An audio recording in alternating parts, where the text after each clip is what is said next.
Muchas gracias, senador, por estar acá. Voy a comentar lo que charlábamos recién. Hace un año, casi un año, en el coloquio de IDEA, cuando terminó su exposición, el senador, yo le dije, qué difícil fue haber jugado de visitante. Porque la verdad que en el coloquio de IDEA hace un año, en plena ebullición de la causa de los cuadernos, la verdad que se vivía un clima muy especial. Siempre se vive un clima especial en IDEA, pero la verdad que el año pasado era particular y el senador estuvo enfrentando una serie de preguntas y cuestionamientos que fue sin duda de lo más llamativo del coloquio. Pero bueno, nos encontramos un año después con una Argentina muy diferente y la primera pregunta que quería hacerles, en el marco de Reinventando Argentina, después vamos a hablar un poquito de la coyuntura, es, a lo largo de toda su experiencia, ¿cuál es el mayor obstáculo que tiene la Argentina para su desarrollo? Bueno, en primer lugar agradecer a Forbes esta invitación y este espacio para la reflexión. Y también recordar ese momento del coloquio porque había yo diría un espíritu comité de salud pública al estilo de la Revolución Francesa. Yo hablé esa tarde de los efectos colaterales y de efectos y consecuencias, sin dejar de analizar que indudablemente la justicia tiene que cumplir su tarea, pero el impacto, digamos, de esa mecánica iba a generar indudablemente un parate en la obra pública, que es una de las actividades principales y que en el año 2017 el gobierno había hecho una importante tarea de crecimiento en donde 2.7 de crecimiento en el 2017, 1.5 había sido construcción. Pero bueno,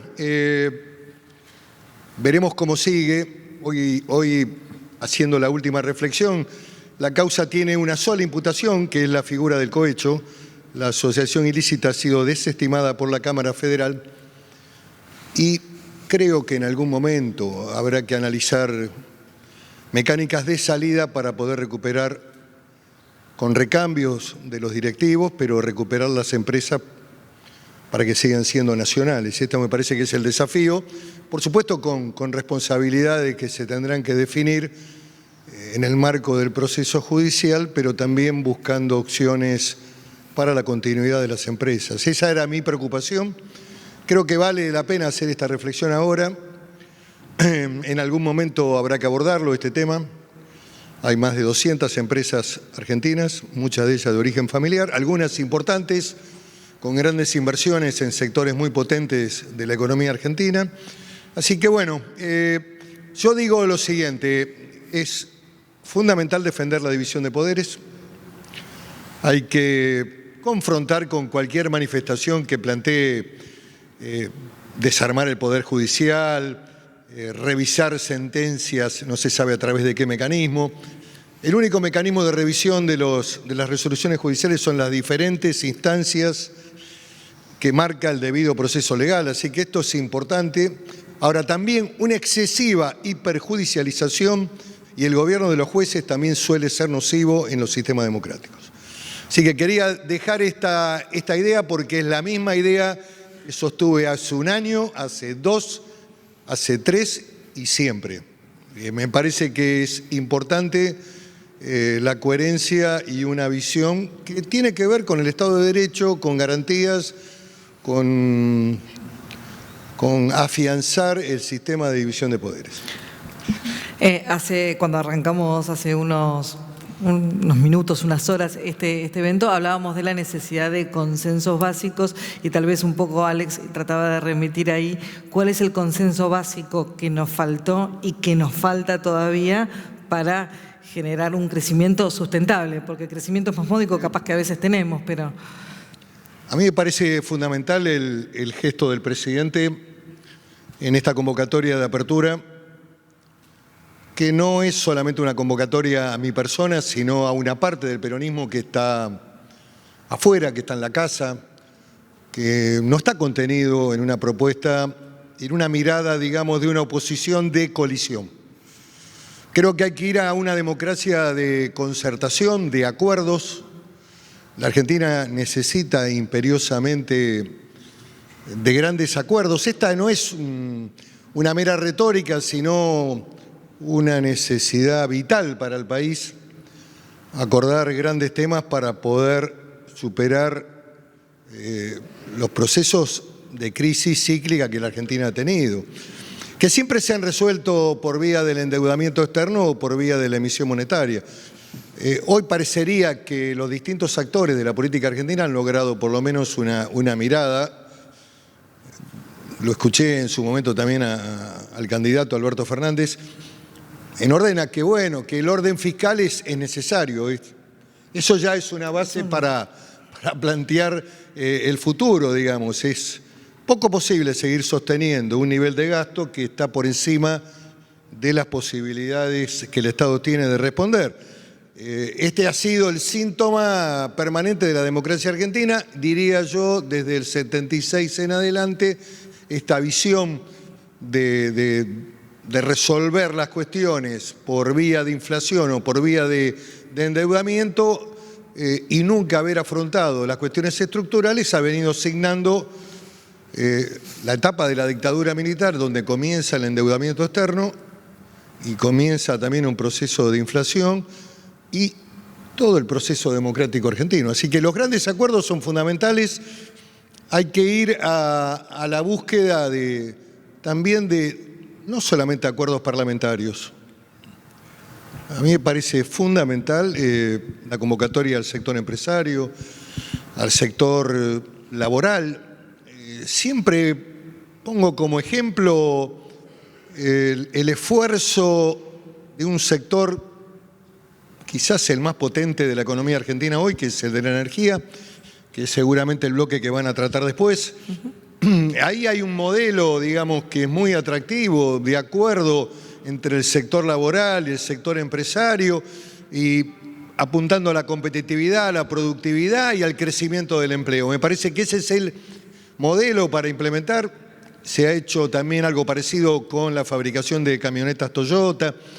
Ese es el modelo.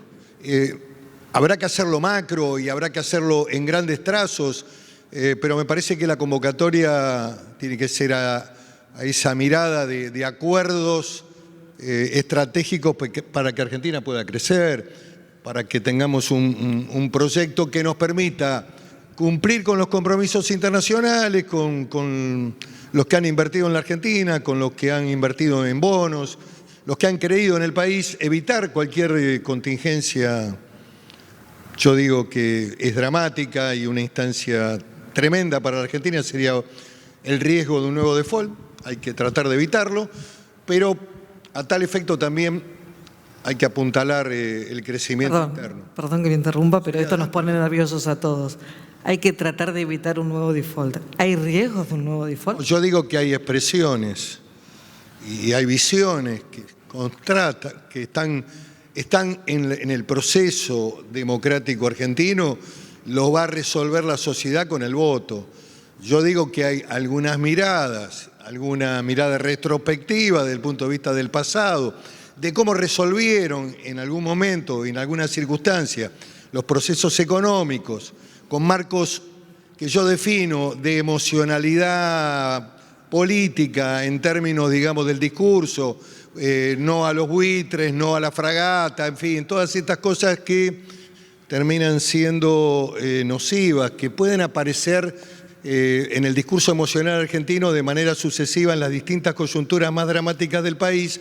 Las peores tonterías las hacemos cuando desde la plaza convocamos a este tipo de situaciones que no son salidas racionales.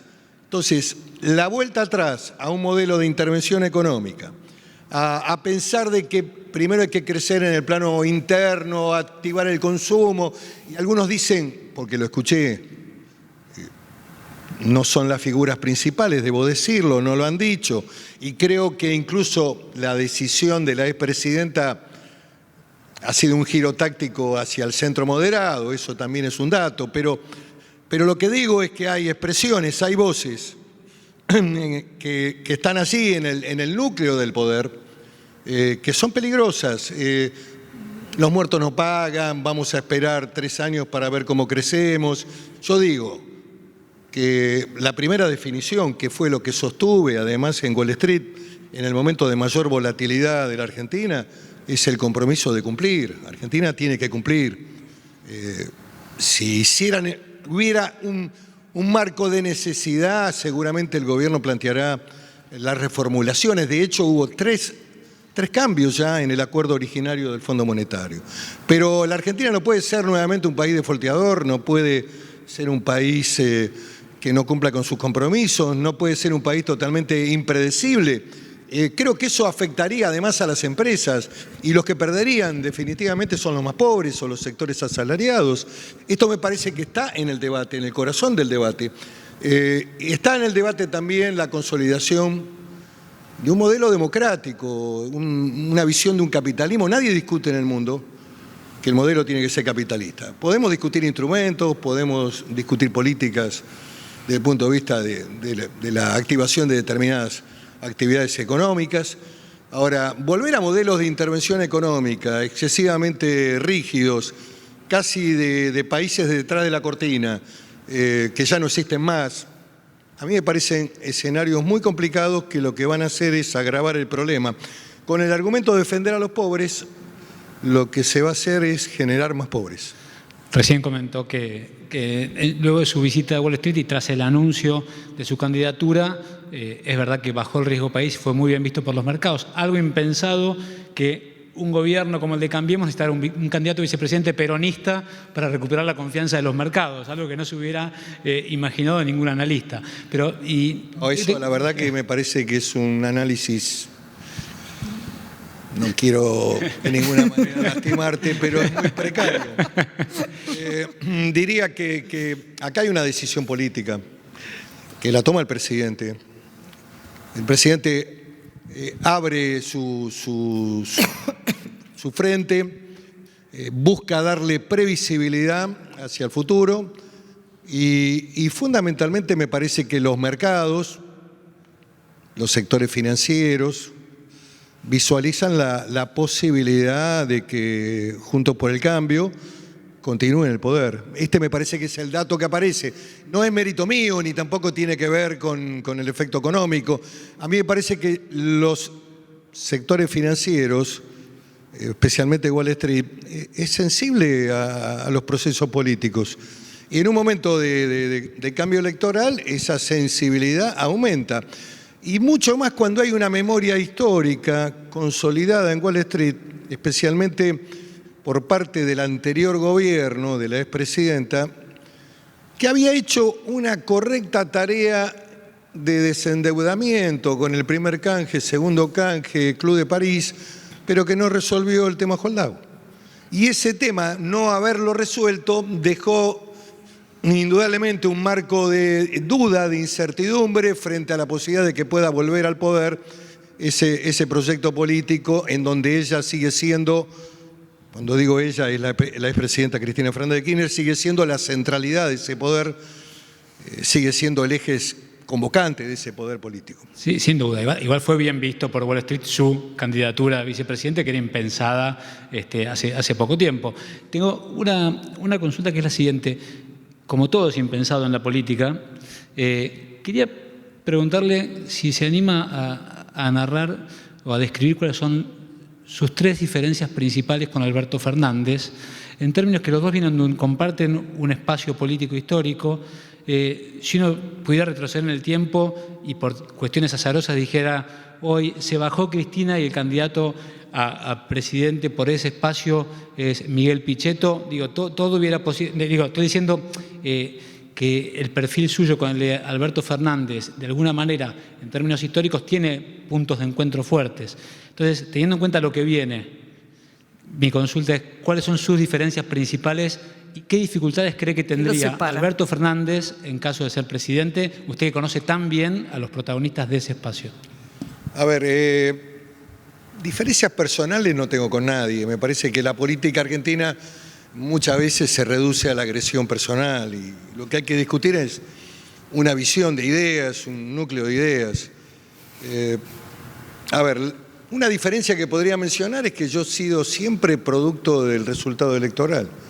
Yo comencé mi carrera desde el escalón más bajo como concejal, fui intendente de mi pueblo y después ocupé distintas representaciones. Nunca estuve en la política en un cargo decidido por otro, sino por la voluntad popular. Alberto Fernández tiene una trayectoria de gestión interesante como jefe de gabinete, de eso debemos decirlo. Tiene una mirada moderada también, pero mi duda surge, y acá está el problema, y acá está mi diferencia. En general, en el peronismo, en la historia del peronismo, el tema del poder es siempre un tema muy complicado. La pregunta siempre que hay que hacerse es ¿dónde está el poder real? Y el poder real es el poder de los votos, el poder de la movilización, el poder de control sobre organizaciones sociales. Ese poder, sin duda, está en la figura de la expresidenta. Cuando en el peronismo, en la historia del peronismo, a lo largo del tiempo, el poder real no coincide con el poder formal del rol del presidente, en general hay un escenario de conflicto. Esto lo intuyó algo la sociedad en el 2015 cuando la expresidenta equivocadamente le puso a Carlos Zanini como vice. Había como una percepción de que el poder iba a estar atrás dirigiendo a Scioli. Esta fue una sensación que tuvo la sociedad. Y en otras etapas históricas que no quiero mencionar, pero bueno, han ocurrido hechos en donde esta simetría, digamos, es compleja. Y la pregunta es, bueno, ¿cómo se gobierna, cómo se desarrolla el gobierno, especialmente con otra característica también, que es la última y la final, que es la forma en que se estructuró la elección de los candidatos a diputados y senadores en todo el país, que tienen una clara orientación más ligada a una militancia más cerca de los sectores juveniles, de lo que es la cámpora, digamos. Hay allí una construcción política de abroquelamiento, una mirada de cómo debe ser la oposición, que es una oposición de bloqueo o una oposición de ruptura. Esas son las cosas que a mí me preocupan. Cuando haya que afrontar compromisos que hacen a la gobernabilidad, cuestiones no simpáticas a lo mejor a nivel popular, es ahí donde vamos a poder probar de manera fehaciente a dónde está la centralidad del poder de ese gobierno si la sociedad determinara que en octubre o en el balotaje ganara las elecciones. Lo veo poco probable ese escenario, pero vale la pena preguntárselo porque es muy importante dar esta discusión, este debate. Y esto no es descalificar a nadie en lo personal, ni en lo político, ni ponerle rótulos. Significa analizar el sistema político argentino, significa analizar los rumbos que puede tener este sistema, significa analizar los poderes reales que se mueven detrás de determinadas candidaturas.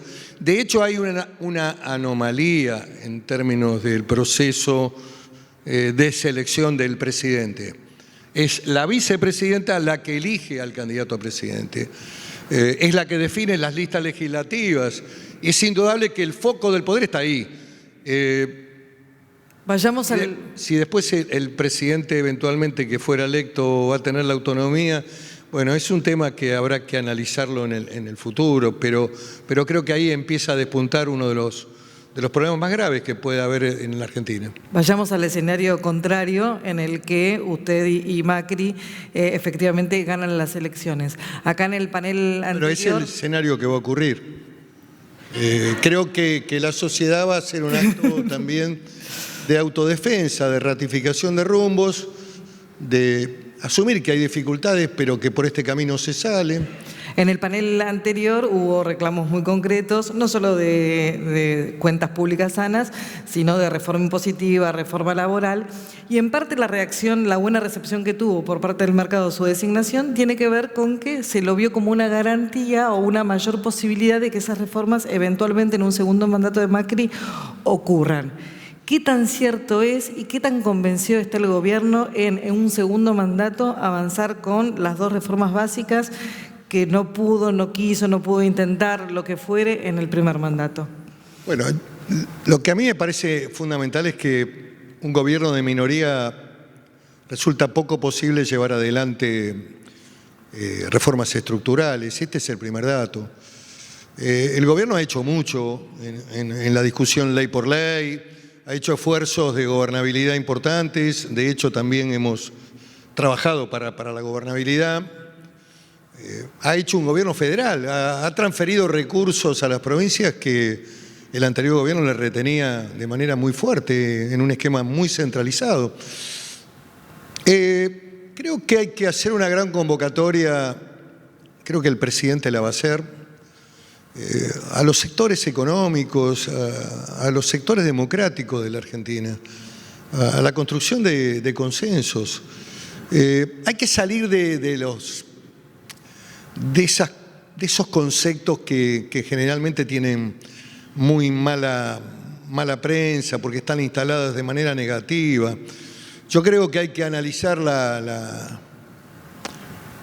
temática laboral desde las nuevas realidades de la tecnología, de la eliminación de empleo, de la creación de nuevos empleos y fundamentalmente también desde la comprensión de los sectores en una mesa de acuerdo. No es un pacto corporativo, viejo, caduco, sino un pacto mirando al futuro, de cómo se genera más empleo, cómo se crece, cómo le damos a las actividades competitividad para que los productos argentinos puedan exportarse. Hay problemas de logística, problemas de costo, hay problemas de estructura de gastos, hay problemas también en el marco de las relaciones laborales muy rígidas. Bueno, los propios sindicatos saben esto, los dirigentes sindicales saben esto. Lo que pasa es que hacerlo en procesos de modelos de ajuste en general es poco convocante o poco estimulante. Cuando las metas son, creo que el presidente las va a plantear, son el crecimiento, me parece que ahí puede haber una voluntad común. De lo contrario no salimos, de lo contrario no vamos a poder resolver los problemas argentinos. Este me parece que es el desafío. Y hay que hablar de otros conceptos. El concepto reforma laboral tiene una historia muy complicada. Hay que hablar de modernidad, hay que hablar de productividad, hay que hablar de crecimiento, hay que hablar de nuevos empleos, hay que hablar de como hicimos en la última ley, que es la ley de prórroga del software, pero que implica las nuevas actividades de emprendedores informáticos y tecnológicos, cómo se desgravan esas actividades para alimentarlas, para hacerlas crecer. Ese sector puede exportar en el corto plazo a lo mejor por 5.000 millones de dólares, puede ser un generador de divisas. La Argentina tiene posibilidades de salida muy fuertes. De repente aparecen recursos que no estaban. De repente hoy con el 4% Vaca Muerta está cerca de la autogestión de gas y de la posibilidad de empezar a exportar y de la posibilidad de que China sea comprador de GNC. En 4 o 5 años podemos también lograr lo que Frondizi planteaba en los 60, que era el autoabastecimiento de combustible, en fin. No está el secretario de Energía, le vamos a preguntar. Sí, bueno, el otro panel va a hablar mejor que yo de este tema, pero digo que hay potencialidades. Y hay desafíos, claro que los tiene. Y creo la posibilidad de que el presidente pueda dejar un legado y creo que puede terminar también un ciclo de la política, de una mirada de cómo se hace la tarea también desde la oposición. Hay una oposición, digamos, en la ciencia política que es de colisión o de conflicto y hay oposición constructiva, democrática, de concertación, de grandes acuerdos, de consensos. Creo que hay que ir al segundo plano, a esa democracia, no a la colisión. No puede ser que para discutir un tema que la verdad no resultó gravoso para el sector previsional, porque hoy, si analizamos los índices de actualización el sector pasivo de la Argentina, el sector previsional, ha tenido las mejores actualizaciones porque el índice fue 70% inflación, 30% salario. Y el acontecimiento fue un hecho de violencia inusitada, incluso con violencia institucional dentro del recinto de la Cámara de Diputados, lo cual es un hecho de una gravedad tremenda. Y no era una ley que lesionaba, hubo un tema ahí, esos 3 meses que el gobierno retuvo, pero el índice que se modificó diría que es más competitivo que el anterior en términos del cambio. El gobierno lo que apostó con ese índice es que iba a bajar la inflación. Lamentablemente la inflación subió producto de las 2 corridas, las circunstancias de las devaluaciones, y esto provocó un ajuste salarial previsional casi superior a muchos gremios en actividad. Sin embargo, había periodistas especializados, abogados previsionales, juicios por doquier, hablando todos los días a la mañana, en la tarde, en la televisión y generando todo un estigma. Entonces también hay un problema en los medios de comunicación. También hay un problema en la Argentina. Sigamos con la oposición mejor. No, asuman su parte también, no están ajenos. Ustedes tienen una mirada muchas veces de espectadores críticos y los medios muchas veces generan distorsiones. En la Argentina nadie está dispuesto a ceder nada y las demandas de la sociedad en esta visión del igualitarismo que tenemos los argentinos, construida desde la construcción social de clase media que tenemos todos, y generalmente somos un producto de la clase media trabajadora que llegó, que pudo estudiar, esta cosmovisión también nos mata. Porque las demandas son superiores a la posibilidad de respuesta del Estado. Esto está en la matriz de la crisis económica y social de la Argentina, en donde la Argentina se mueve como un país desarrollado, con altos niveles de atención a demandas incontenibles, y lógicamente eso hay que hacerlo de la manera que lo vino haciendo los gobiernos anteriores y también este gobierno tuvo que recurrir a buscar financiamiento en el endeudamiento. Hacer reformas estructurales de un día para otro es muy gravoso porque tampoco hay un ambiente cultural que las facilite, que las ordene, que les diga a la gente, bueno, esta es la realidad. La realidad que se vende en los medios muchas veces es una realidad de un país del primer mundo hiperdesarrollado, que puede todo, que puede atender toda la problemática, que puede atender el sistema universitario en cada una de las provincias, que es un logro de la Argentina y que yo creo que hay que mantener, pero eso implica una estructura de costos y un funcionamiento del Estado muy alto, y para eso hay que plantarse en un proceso de crecimiento, sin duda, para sostener eso. Estamos ahí con el tiempo justo. La última de mi parte, senador. No quiero que se enojen. No. Sabemos que fue con cariño. Tampoco lo digo por ustedes.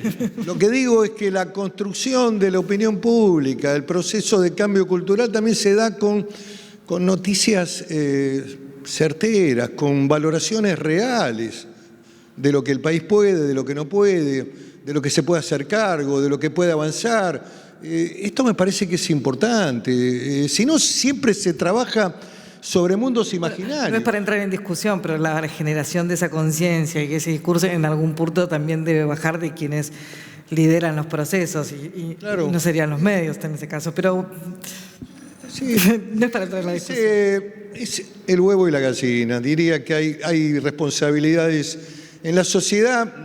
Yo no comparto esas miradas de espectadores que en general siempre tienen la vara moral.